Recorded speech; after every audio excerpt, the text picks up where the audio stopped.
So yung mga bossing, natatanghali sa lahat. Diyos mio, Marimar. At syempre, alam nyo na. Dito kami sa may Cha Autoworks, mga bossing. Yan, si Kidlat, mga boss. Kinikilusan na dahil re-restore natin, mga boss. Papipinturahan natin yan kay Parin Cha. Strip to metal. By Cha Autoworks, i-repaint na, mga boss. So, hinubad na lahat ni Parin Cha. Ayan, si Kidlat. Ang bagak na bagak, mga bossing. So, ma-share ko lang, mga bossing, no? Si Paring Epe. Yan, Boss Epe, tinitik-tik si Kidlat, mga bossing. So, Boss Epe, gaano karami yan? Ilang kilo yung tinatanggal na yan? 6 kilos. Mga 6 kilos yan, boss, no? Ito yung mga parang spalto, no? Mga bossing, usually. Mga racing, mga bossing, nakakaalam yan, no? So, lahat yan talaga pag nagpa-project ka, racing. Tinatanggal nila yung mga boss dahil 6 na kilo din yan, mahigit, mga bossing. Ang pabigat yan, eh. So, tinitik-tik na ni Boss Epe dahil pipinturahan din natin yung flooring na to, Boss Epe, no? Yes. Ayan, grabe. Ilang oras ka dyan, Boss Epe? Napakainit pa, Boss, mga ito bossing. ang tunay na kinikilusan. Yan ang tunay na kinikilusan, boss. Walang joke.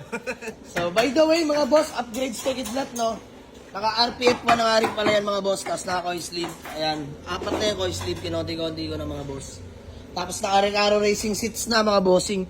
So, plano namin ni Paring Cha, baka bila natin ng carbon fiber na pinto, mga boss. Dalawa lang, likod. Bakit kasi pagharap, mga boss, mawawala ng power window, eh. So, all goods na ako doon. Carbon trunk, mga bossy. Tapos may carbon fender na rin yan. Tsaka carbon hood.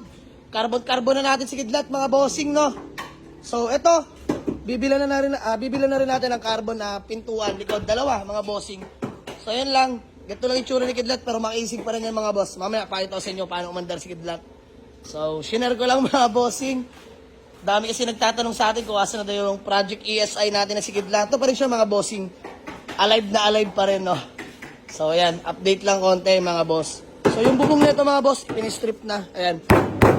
Latang-lata na ulit yan, mga bossing. Kisig pa rin ni Kidlat, mga boss. So, dito sa may Cha Autoworks. Si Parin Chano babanat na ito, mga bossing. Spoon yellow. Gagawin natin kay Kidlat, mga boss. Ayan yung engine ni Kidlat. All stock ng VTEC. So, mga boss, papalong radiator na rin pala natin yan. Ayan, papalong rad na natin, mga boss.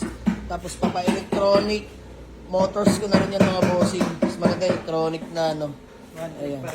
One click start pa rin yan si Kidlat, mga boss, kahit ganyan itsura. So ito, palitan na natin radiator. Tapos electronic yung mga pan-motor, mga boss. Tapos electronic power steering na, isa-isa. Konti-kontiin ko lang, mga bossing. Sige nga, start mo nga. Ayan! One click start!